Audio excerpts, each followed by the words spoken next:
Hey, everybody, and welcome to a new episode of my podcast. This is my first ever episode of the podcast. And today we are basically going to look into the NFL Draft quarterbacks. And we got a long list. This is a very strong ish class of quarterbacks. Obviously, you have your top three in the draft, maybe even two, actually. Fernando Mendoza and Ty Simpson out of Alabama. Now, Mendoza is obviously the Heisman winner, the national championship winner, and Simpson came off a strong season at Alabama, was a Heisman contender most of the season, and then Alabama just kind of fell apart there. And then in the playoffs, but you got Simpson and Mendoza. Those are your top two definite quarterbacks in this upcoming draft.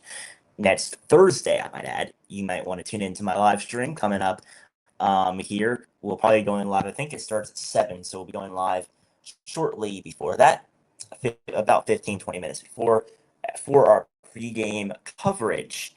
And then, of course, you got your Nasmir, Clay Cumnick, Drew Aller, Cole Payton, and then you've got some other guys, some very strong candidates like Diego Pavia, Haynes King, Joe Fagnano, Jalen Daniels, Taylor Green, Luke Altmaier, and Sawyer Robertson, who is one of the most strong. He's probably my dark horse in this draft, other than Cole Payton, who I will be covering in today's video. I will not be covering most of the guys I just mentioned. So let's go ahead and take a look at my top quarterbacks. I basically cover the top 5 on that CBS top 5 list, and then plus a couple others that are very important and key in this draft. All right, so let's start off with Fernando Mendoza. Here is my scouting report. Fernando is entering this draft, obviously, with as the potential and obvious number 1 pick. The Raiders have been known since the end of the season they're going to be drafting Mendoza. But he is one of the most decorated prospects in recent memory that we've seen. I know number 1 overall picks, we've seen Trevor Lawrence, Tua Tagovailoa has also been in the top 5 in recent memory. But Fernando Mendoza is probably going to be one of our lower caliber first round picks that we've seen, although he is fresh off of a Heisman winning season and led them, obviously, as I mentioned earlier, to the national championship. Now, he does possess a program that in NFL front offices covet, they look for, and he is a rhythm and touch specialist. So he does love to pre-snap. He excels at his pre-snap diagnosis of the field and layering his throws in the tight windows in between like the linebackers and defensive backs. And then his 2025 campaign was just amazing. He was insane, throwing for 41 touchdowns to only 6 interceptions. And then that is also in his 6 interceptions is in more games than others that have way more than 6 interceptions. He is just really good at his depth perception and to just try to stay away from interceptions. Also, he does have a staggering, he does have 0 turnovers in the red zone. So whenever he's in the red zone, he does not turn the ball over. They either get a field goal attempt or they get a touchdown. So that's what happens whenever Indiana got in the red zone. So he does operate with a high football IQ, and he does have pro ready material, a mental makeup. I should say.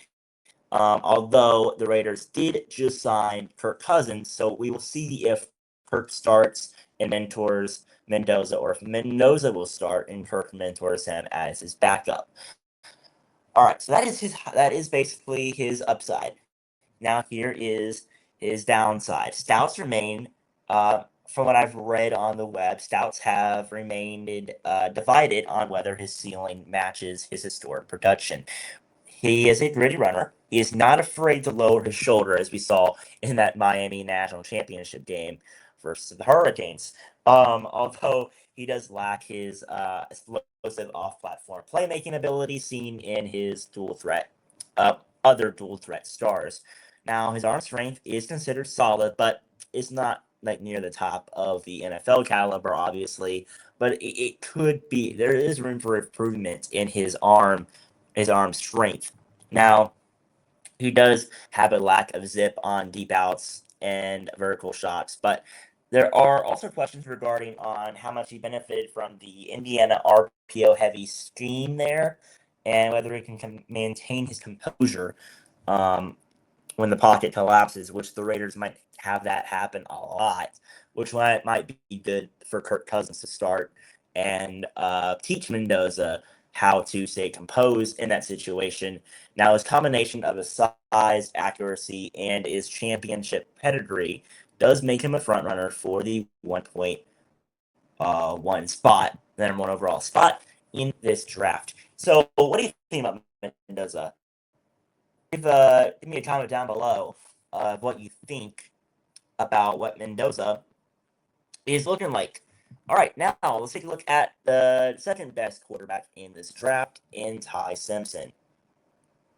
Now, Ty Simpson is from Alabama. He did have a off and on season last year. He did have some ups and downs, mainly ups, as he led the Heisman voting there for a while, along with a couple other guys in that race. Now, Simpson is regarded as the number 2 overall quarterback in this class. He is defined. He is a coach's son. His dad is the head coach of UT Martin in Tennessee, and he has spent years waiting behind Bryce Young. So he has spent a lot of time as a backup, developing behind a lot of top tier talent that Alabama has produced before Simpson, and also Jalen Milroe. So he sat behind Milroe and Bryce Young, and Bryce Young is obviously the Carolina Panthers quarterback, and then Jalen Milroe is the Seattle Seahawks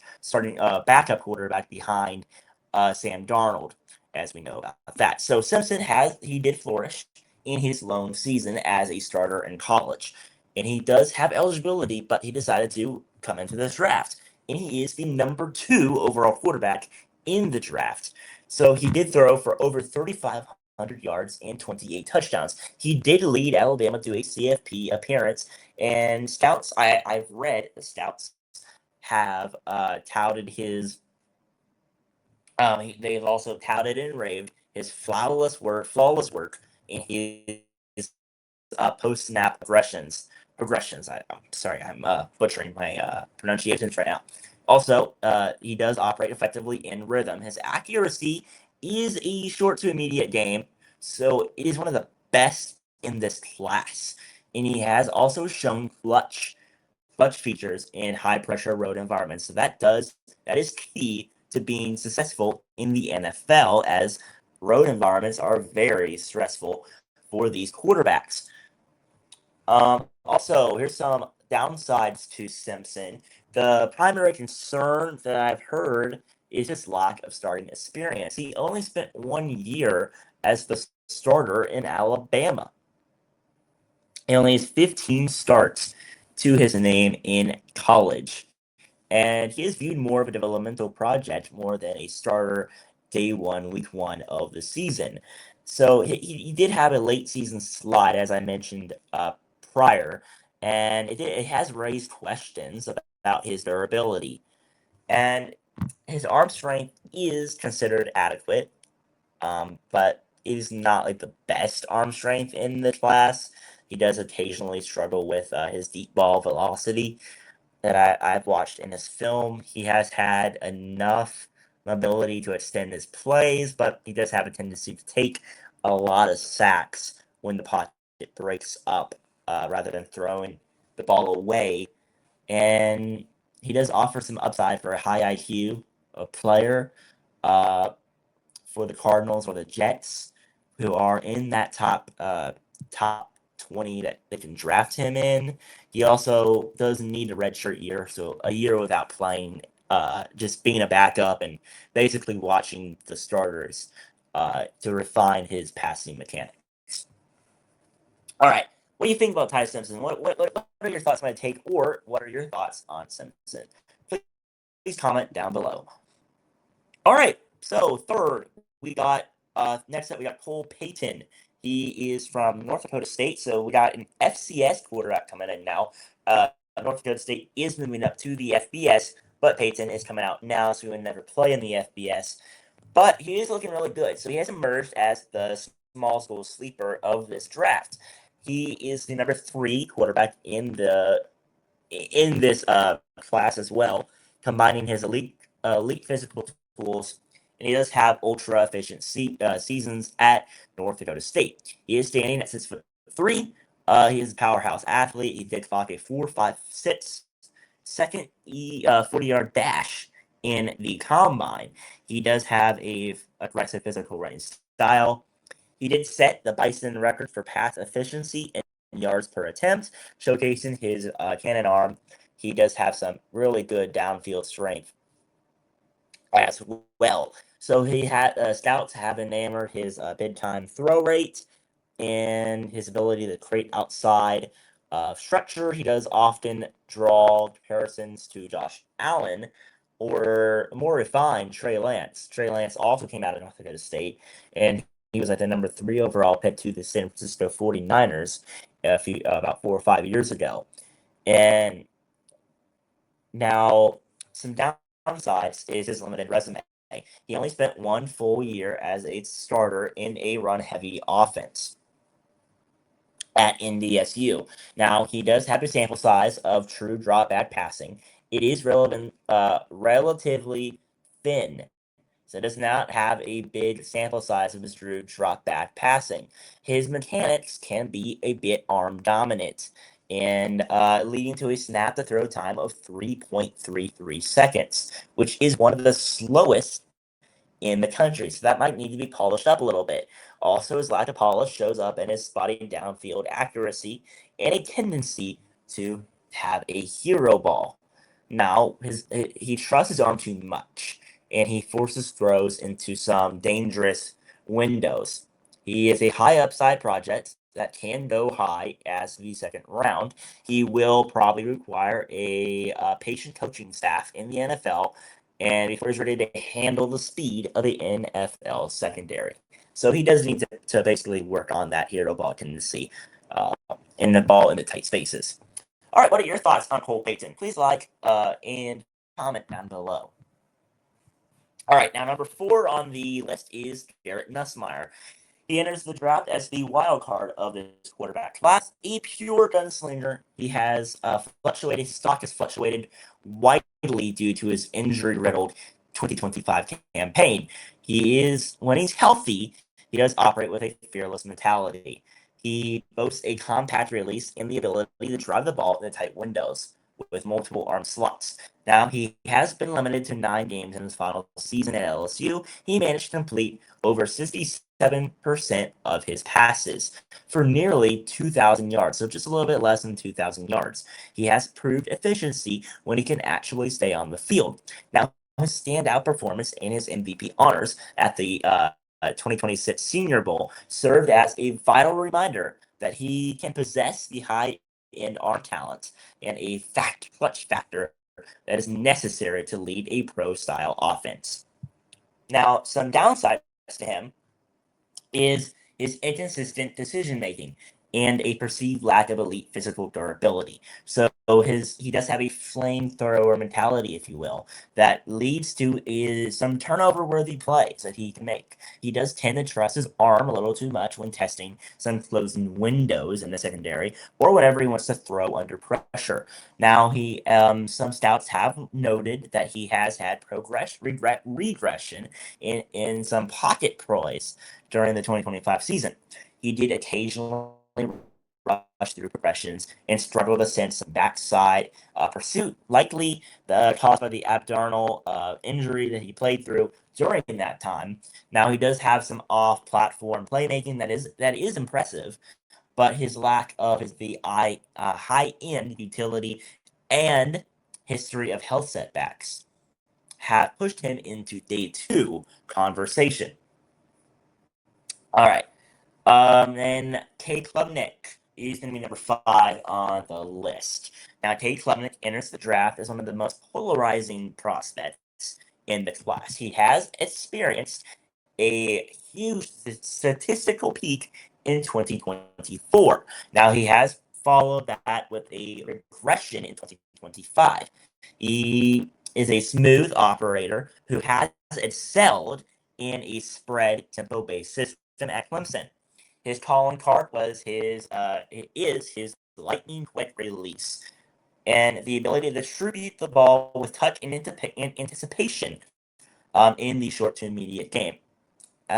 Also, he does have, despite a drop in overall production, stats do point to his clutch tendency as a two-time ACC championship MVP and his 2.2% turnover-worthy play rate as evidence to his high game floor manager who protects the football. Now, some downsides to Cade is the concern that at the next level is his perceived ceiling and a lack of elite physical tools. He has a 4.65 speed and is mobile enough to escape some pressure. However, his rushing production virtually disappeared last season in his senior year. He has led to some questions about his willingness to create outside of structure. His arm strength is adequate, not great, not bad, and his willingness, uh, he lacks the fastball, if you will, velocity that is needed to drive the ball into tight windows outside of the numbers, outside of the hash marks. You know what I mean. And he just some scouts have noted that he struggles when his first read is taken away, often dropping his eyes, or he loses his mechanical platform under structure. He is currently projected as a early day 3 pick, and Klubnik is viewed as a high end backup or a bridge starter, drawing some statistic comparisons to Gardner Minshew, who will also need a system built on timing and rhythm. All right. Just a couple more. I think there's 2 more quarterbacks in this class that I will be covering in today's video. First off, you got Carson Beck. He is entering the draft as one of the most experienced and battle-tested pure pocket passers. He came from the SEC to the ACC, played in the national championship game with the Miami Hurricanes against the Indiana Hoosiers and Fernando Mendoza. He had a successful stint at Georgia at the SEC, as I just mentioned, and he solidified his status as a high floor prospect following the season with Miami. He threw for over 3,800 yards and 30 touchdowns, leading them to the national championship game. He has a classic NFL frame and operates with a wide base.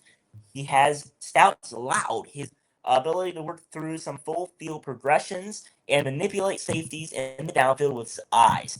He is particularly dangerous as well when he is allowed to play in rhythm, delivering accurate, catchable balls with a high release point. Some downsides is the game manager label that continues to follow him as he prepares for the next level. His arm talent is above average. He lacks the elite velocity of that ball to consistently erase mistakes or drive the ball into shrinking windows against tight NFL coverage. Now, his production at both Georgia and Miami are both heavily supported by his offensive line play and rhythm based screens, which is leading to questions about his ability to create when the structure breaks down. He is a 6-year senior who will be a 24-year-old rookie. He has scouts have wondered whether developmental ceiling is left. Now, he is currently projected as a day 2 or early day 3 pick, but Beck is viewed as a safe high-end backup or a bridge starter for a team like the Steelers or Dolphins that would prioritize pre-snap intelligence over his raw athleticism. All right, now we have reached the final player of this list, and Sawyer Robertson. He might be one of the most underrated prospects or quarterback, if you want to just call it a stretch that I just mentioned. In all of the players in the quarterback class, he is probably one of the most underrated players. He is entering the 2026 cycle as one of the most intriguing arm talent prospects. He boasts a live arm that scouts argue is the strongest in his class. He is a standout. He has the prototypical frame and a whip of a release influenced by his baseball background. He did have an amazing 2025 campaign as he racked up over 3,600 yards and 31 touchdowns. He can carry the volume of a high tempo offense. He excels as a fastball thrower capable of throwing frozen ropes down the seam and driving a ball like 50 yards down the line. He does have a major toughness. That is a huge plus for him. And he's also a gritty competitor. He will stand tall in the collapsing pocket to deliver a strike if necessary. And he also possesses enough mobility to escape pressure and create some off-script action as well. All right, so some downsides to Sawyer is his mechanical consistency and also his transition from a rhythm-based to a simplified collar system. He did have his peak throws were really good. His footwork can get really lazy and overly wide. Now he has that caused his accuracy to sail after he takes a few hits. Now his inconsistency is shown in his 60.3 completion rate and his 21 turnover-worthy plays in 2025. He has suggested that he needs to refine his internal clock and his decision making. However, the Alligators have noted a tendency to tunnel vision. He does lock onto his first read rather than scanning the full field. So he is currently projected as a day 3 developmental pick, and he is the definition of a high ceiling prospect. And he would be a good prospect for a team with a veteran starter, as he offers a rare physical toolkit that could be modified into a high-end NFL starter with a year or two of coaching. All right, so that is going to be the top quarterbacks in this year's draft. We are nearly a week away from the 2026 the Pittsburgh NFL Draft coming up. I will be live if you want to watch. If you're watching on YouTube, go ahead and scan this QR code popping on screen to follow my college draft season Instagram page. I will always be looking for some followers on that. And if you wanted to collab, possibly, I will do some more of these podcasts coming up soon. Once again, thank you guys for watching. Please like and subscribe, and peace.